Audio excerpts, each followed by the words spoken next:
Welcome back. शाम में असद खानदान का दौर खत्म हो गया। सदर बशार अल असद के 24 साल इक़्तिदार का सूरज डूब गया। हुकूमत मुखालिफ फोर्सेस ने दमिश्क समेत दीगर शहरों का कंट्रोल हासिल कर लिया। बशार अल असद मुल्क से फरार हो गए। हयात अल तहरीर अल शाम के सरबरा अबू मोहम्मद अल जोलानी ने ऐलान किया कि दमिश्क आज़ाद हो गया है।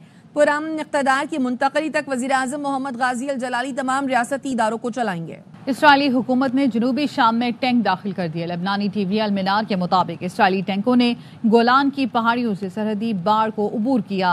इसराइली मीडिया ने भी शाम के जनूब में वाक़े कंतीरा के इलाके में काबिज फौज की बड़े पैमाने पर आमद की इत्तला दी है। इसराइली जारियत उस वक्त सामने आई है जब हुकूमत मुखालिफ फोर्सेस ने दमिश्क पर कब्जा कर लिया है। शाम की मौजूदा सूरत हाल इलाकाई और बैनुल अक़वामी सलामती के लिए खतरनाक है। कतर, सऊदी अरब, उर्दन, मिस्र, इराक, ईरान, तुर्की और रूस की जानिब से दोहा फोरम का मुश्तरका एलामिया जारी कर दिया गया। एलामिये में शाम में शहरियों की हिफाजत के लिए सियासी हल की ज़रूरत पर जोर दिया गया। रूसी वज़ीर ख़ारजा सरगई लारोफ ने कहा, रूस किसी दहशतगर्द गिरोह को शाम का कंट्रोल नहीं संभालने देगा। अस्करी ऑपरेशन की मनसूबाबंदी तवील अरसा पहले की गई। ईरान के वज़ीर ख़ारजा अब्बास इराक़ची ने कहा, अमरीका और इसराइल शाम में सूरत हाल खराबी के जिम्मेदार हैं।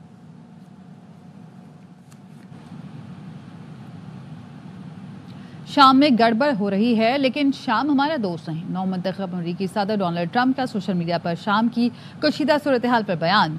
कहा, अमरीका का शाम से और बागियों से कोई लेना देना नहीं। अमरीका को शाम के तनाज़े में शामिल नहीं होना चाहिए। ये हमारी लड़ाई नहीं। जो हो रहा है होता रहे, हमें इसमें शामिल नहीं होना चाहिए।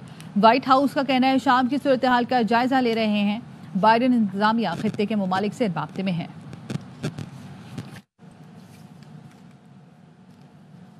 वज़ारत ख़ारजा ने शाम में पाकिस्तानियों की सहूलत के लिए क्राइसिस मैनेजमेंट यूनिट फाल कर दिया। पाकिस्तानी सफारत खाने ने शाम में मौजूद पाकिस्तानियों से राब्ते तेज कर दिए।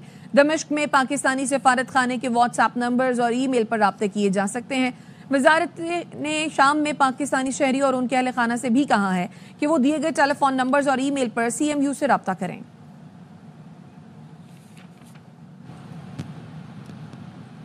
MD कैट के दाखिला टेस्ट ताखिर का शिकार। सुबह 10 बजे शुरू होने वाला टेस्ट 2 घंटे ताखिर के बाद 12 बजे शुरू किया गया। 2 घंटे ताखिर से शुरू होने वाले पर्चे का दौरानिया 3 घंटे मुकर्रर कर दिया गया है। महकमा दाखिला सिंध की जानिब से इम्तिहानी मराकज़ के इतराफ़ दफ़ा 144 नाफिज की गई है। मज़ीद तफसीलात जानते रोहा फातिमा से। जी रोहा। जी बिल्कुल, देखिए MD कैट के दाखिला टेस्ट का आज इनेकाद किया जा रहा है और मैं इस वक्त मौजूद हूँ NED यूनिवर्सिटी के बाहर। टेस्ट का जो मुकर्रर वक्त था वो था 10 बजे, लेकिन टेस्ट जो है वो 2 घंटे ताख़ीर का शिकार हुआ है और 12 बजे जो है वो टेस्ट का आगाज़ किया गया है। टेस्ट का जो दौरानिया है वो 3 घंटे कर दिया गया है, जबकि पहले 3.5 घंटे बताया गया था। इम्तिहानी मराकज़ हैं उसके जो अतराफ़ में जो है वो दफ़ा 144 का निफाज किया गया है। सिक्योरिटी की बात की जाए तो सिक्योरिटी के इंतजामात जो हैं वो काफ़ी सख्त हैं। पुलिस की जो है वो नफरी भी यहाँ मौजूद है और रेस्क्यू 112 की जानिब से जो है वो उनकी इंतजामिया भी मौजूद है। टेस्ट जो है वो इस वक्त 2 घंटे ताख़ीर का शिकार हुआ। इस वक्त टेस्ट का आगाज़ किया गया है और 3 घंटे के दौरानिए के बाद जो है वो टेस्ट इख्तिताम पजीर होगा। जी, सक्खर समेत सिंध भर में MD कैट जारी है। 5000 से ज़ायद उम्मीदवार टेस्ट दे रहे हैं। सक्खर IBA पब्लिक स्कूल में लिया जाने वाला टेस्ट 2 घंटे ताख़ीर से शुरू हुआ। मज़ीद जानते हैं सक्खर में मौजूद हमारे नुमाइंदे नासिर से। बताइए नासिर। जी बिल्कुल, सिंध भर में आज MD कैट के टेस्ट जो है वो टेक जो है वो दोबारा लिए जा रहे हैं। अदालती अहकामात पर IBA पब्लिक स्कूल में जो है वो टेस्ट लिया जा रहा है, जहां पर 5000 से ज़ायद उम्मीदवार जो है इस वक्त अपना टेस्ट जो है वो दे रहे हैं। टेस्ट जो है वो 2 घंटे ताख़ीर का शिकार हुआ।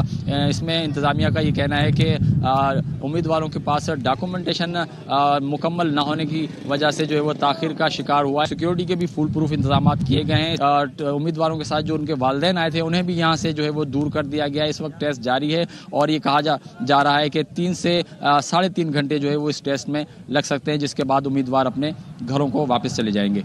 जी, वज़ीर आज़म शहबाज शरीफ से चेयरमैन PCB मोहसिन नकवी ने मुलाकात की है। मोहसिन नकवी ने वज़ीर आज़म को ICC चैंपियंस ट्रॉफी टूर्नामेंट से मुतालिक पेशरफ से आगाह किया। वज़ीर आज़म ने चैंपियंस ट्रॉफी से मुतालिक चेयरमैन PCB के असूली मौक़िफ़ को सराहते हुए उन पर मुकम्मल एतमाद का इजहार किया। वज़ीर आज़म ने कहा, चैंपियंस ट्रॉफी टूर्नामेंट से मुतालिक आपका मौक़िफ़ हर पाकिस्तानी के दिल की आवाज़ है। ICC में आपने 24 करोड़ आवाम की तर्जुमानी की। پاکستان کی عزت سب سے پہلے ہے اور اس کے بعد کچھ اور ہے۔ محسن نقوی نے کہا پی سی بی پاکستان میں ٹورنامنٹ کے انعقاد کے لیے مکمل تیار ہے۔ ہم پاکستان اور کرکٹ کی جیت چاہتے ہیں۔ انشاءاللہ چیمپئنز ٹرافی کے حوالے سے اچھی خبر سامنے آئے گی۔ آزاد کشمیر حکومت نے صدارتی آرڈیننس واپس لے لیا۔ جوائنٹ عوامی ایکشن کمیٹی اور حکومت میں معاملات طے پا گئے۔ صدر آزاد کشمیر بیرسٹر سلطان محمود چودھری نے وزیر اعظم چودھری انوار الحق کے نام خط میں peaceful assembly and public order ordinance واپس لینے کی ہدایت کی تھی۔ صدر بیرسٹر سلطان محمود نے آرڈیننس کے تحت گرفتار تمام افراد کو رہا کرنے کی بھی ہدایت کی۔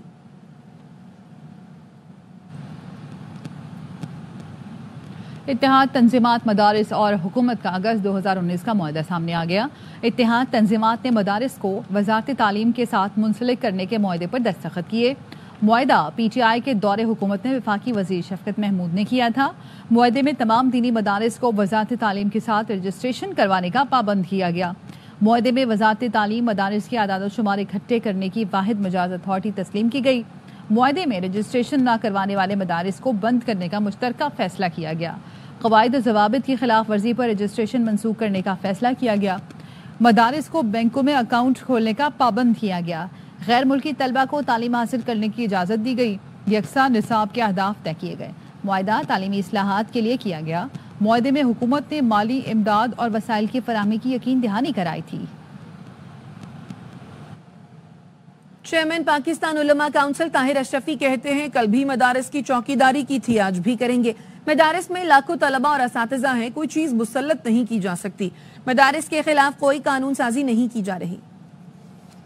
2019 میں یہ معاہدہ اتحاد تنظیمات مدارس کی قیادت میں کیا۔ کیا وجہ ہو گئی کہ 5 سال بعد کہا جا رہا ہے کہ اس معاہدے کو جو ہے وہ اس کے برخلاف کام کیا جائے؟ یہ تو ایک مذاق ہوگا کہ آپ ایک دن حکومت کے ساتھ ایک معاہدہ کر لیں، پھر 4 دن بعد آپ کہیں اس کو بدل دیں۔ یہ ہر وقت ہمارے اوپر ایک خوف مسلط کر کے کہ پتہ نہیں جی بیرونی سازش کیا ہے۔ کوئی بیرونی سازش مدارس کے خلاف نہیں ہو رہی، نہ کوئی کر سکتا ہے۔ مدارس کے پاس تو لاکھوں طلباء ہے، ہزاروں اساتذہ ہے۔ یہ اس طرح تھوڑا ہے کہ کوئی بھی چیز آگے مسلط کر دے گا۔ جب 18,400 مدارس جو ہیں وزارت تعلیم کے ساتھ منسلک ہو چکے ہیں، آپ کہتے ہیں نہیں جی اس معاہدے کے خلاف جو ہے اس کو برخلاف کوئی قانون سازی کی جائے، اور اگر صدر مملکت نے اس بل کو واپس بھیجا ہے تو کوئی قانونی وجہ ہوگی۔ میں سمجھتا ہوں یہ صرف ایک سیاست اور ایک ایگو کا مسئلہ ہے۔ وزیر اعلیٰ Punjab Maryam Nawaz communist party of China کی دعوت پر چین روانہ ہو گئیں۔ وہ چین کا دورہ کرنے والی پہلی پاکستانی خاتون وزیر اعلیٰ ہیں۔ وہ 8 سے 15 دسمبر تک چین کا دورہ کریں گی، جہاں وہ بیجنگ، شنگھائی، شنجین اور گوانگجو کے دورے کریں گی۔ مریم نواز چین میں مختلف ملاقاتیں، تقاریب اور کانفرنس میں شرکت کریں گی۔ خیبر پختونخوا کے مشیر خزانہ مزمل اسلم نے وفاق کو صوبے کا قرض دار قرار دے دیا۔ کہتے ہیں وفاق سے ہمیں 600 ارب نہیں 93 ارب روپے ملے ہیں۔ پنجاب ہمارے منصوبوں کی تقلید کر رہا ہے۔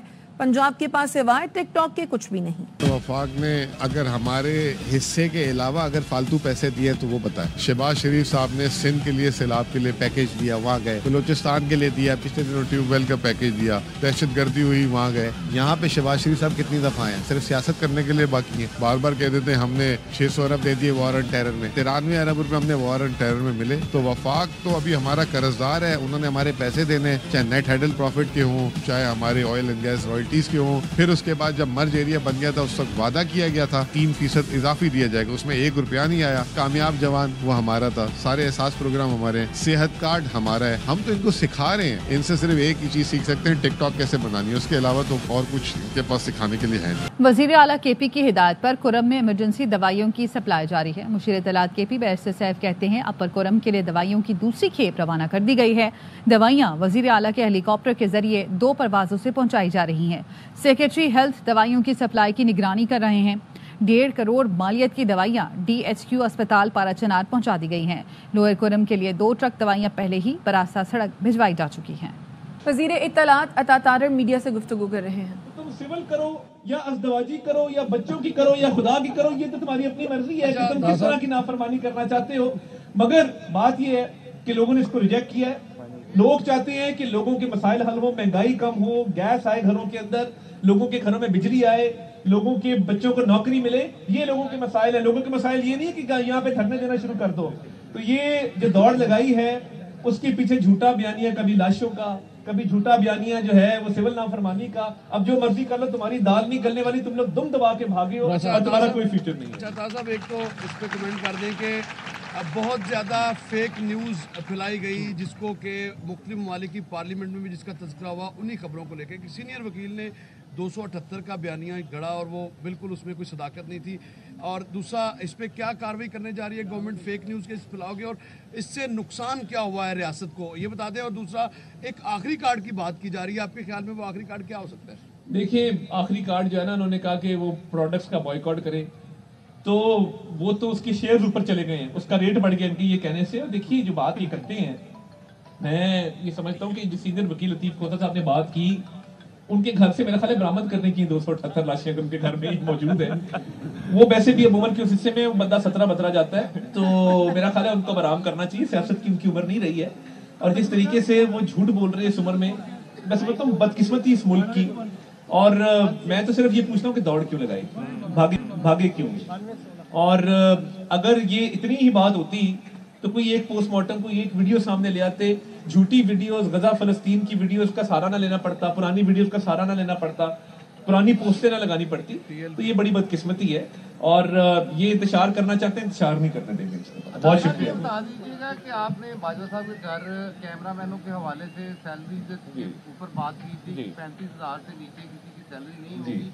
अभी भी हमारे कैमरामैन जो है वो 18,000, 20,000। मैं ये पीबीए के साथ एक दफा नहीं 3-4 मरतबा टेकअप कर चुका हूँ। उन्होंने कहा है कि जब हम वाजिबात अदा कर रहे हैं तो फिर ये चैनल का फर्ज है कि वो अपनी तनख्वाहें बर वक्त अदा करें। केपी में जो पाक फौज के जवान हैं उन पर हमले हो रहे हैं, खवारिज जो हमले कर रहे हैं, दहशतगर्दी को हुकूमत कैसे टैकल करेगी, कैसे? देखिए, मैं ये समझता हूँ कि उस हवाले से ऑलरेडी नेशनल एक्शन प्लान जो है वो उस पर अमल हो रहा है। केपी हुकूमत संजीदा नहीं है, कुरम में लाशें गिरी, बाकी मामलात हुए, उनकी लॉ एंड ऑर्डर की तरफ तवज्जो नहीं है, और वो एक झूठे बयानी पर सारा पैसा लगा रहे हैं। तो मैं समझता हूँ कि ये उनकी एक नाअहली है, मगर फेडरल गवर्नमेंट जो हो सका इसमें करेगी, और पाक फौज इसमें पूरी तरह कुर्बानियां दे रही। बहुत शुक्रिया। आगे बढ़े और आपको मदारिस रजिस्ट्रेशन एक्ट पर सदर मुमलिकत के एतराजात सामने आ गए हैं। क्या एतराजात हैं, ये जानते हैं जाहिद मशवानी से। बताइए जाहिद। की तरफ से कहा गया है कि 18वीं तरमीम के तहत तालीम सूबाई मामला है और मदारिस की रजिस्ट्रेशन वजारत तालीम कर रही है, और जब ये सूबाई मामला है तो कौमी असम्बली इस सूरत में कानून साजी नहीं कर सकती।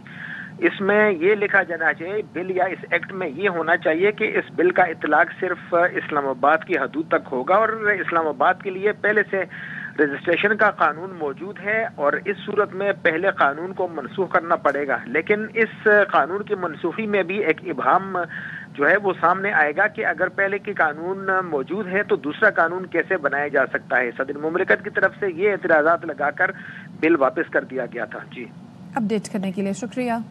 इस्लामाबाद हाई कोर्ट में FIA की बुशरा बीबी की जमानत मनसूखी की दरखास्त पर समाअत 12 दिसंबर को होगी। जस्टिस मियां गुल हसन औरंगजेब समाअत करेंगे। अदालत ने 12 दिसंबर के लिए बुशरा बीबी को नोटिस जारी कर रखे हैं। दरखास्त में मौक़िफ़ अपनाया गया है। बुशरा बीबी पेश न होकर जमानत की रियायत का गलत इस्तेमाल कर रही हैं। कराची के बिन कासिम पोर्ट पर कोयला लोडिंग स्टेशन से तेल की चोरी पकड़ी गई है। नजीर शाह, अपडेट कीजिएगा। देखें, कराची में सरकारी लाइनों से तेल चोरी करने वाले मुनज़्ज़म गिरोह की कोयला लोडिंग स्टेशन के करीब तेल चोरी की कोशिश पकड़ी गई है, और रेलवे लाइन के करीब लंबी सुरंग खोदी, और जिस पर रेलवे मुलाजिम नईम ने इत्तला मिलते ही पुलिस स्टेशन लाडी में नामालूम मुलज़िमान के खिलाफ मुकदमा दर्ज करवाया है, और बर वक्त इत्तला मिलने पर कोयला लोडिंग स्टेशन बिन कासिम पोर्ट स्टेशन के करीब बड़ा ट्रेन हादसा होने से बचा लिया गया है। और इस FIR में बताया गया है कि नामालूम मुलज़िमान ने कोयला लोडिंग स्टेशन पर ट्रैक के करीब एक खुदाई की, और तेल चोरों ने रेलवे गोदाम की करीब जो दीवार है उससे 20 फुट से अंदर रेलवे के जमीन के नीचे 10 फुट गहरी, 2.5 फुट चौड़ी और 61 फुट लंबी सुरंग रेलवे ट्रैक के स्लीपरों के शोल्डर तक खोदी हुई थी। और रेलवे इंतजामी के मुताबिक अगर ये सुरंग मुकम्मल हो जाती तो न सिर्फ ये रेलवे ट्रैक बैठने का खदशा था, बल्कि रेलवे की माल ट्रेनों और स्टाफ को भी भारी जानी और माली नुकसान का अंदेशा था, जिसके बाद मुलज़िमान के खिलाफ मुकदमा दर्ज करके तफ्तीश शुरू कर दी गई। ठीक है, बहुत शुक्रिया आपका अपडेट करने के लिए। मुल्क भर में सर्दी की शिद्दत में इजाफा हो गया। कराची में सुबह सवेरे दर्जा हरारत 13 डिग्री सेंटीग्रेड रिकॉर्ड किया गया। محکمہ موسمیات نے آج سے 14 دسمبر تک ملک کے بیشتر شہروں میں سردی بڑھنے کی پیشگوئی کی ہے۔ سندھ اور بلوچستان میں درجات 5 سے 7 ڈگری کم ہونے کی توقع ہے۔ پنجاب، خیبر پختونخوا، گلگت بلتستان اور کشمیر میں درجہ حرارت 4 سے 6 ڈگری کم ہونے کا امکان ہے۔ اس دوران خیبر پختونخوا، گلگت بلتستان، کشمیر، پنجاب میں بارش، پہاڑوں پر برف باری اور چند مقامات پر ژالہ باری بھی ہو سکتی ہے۔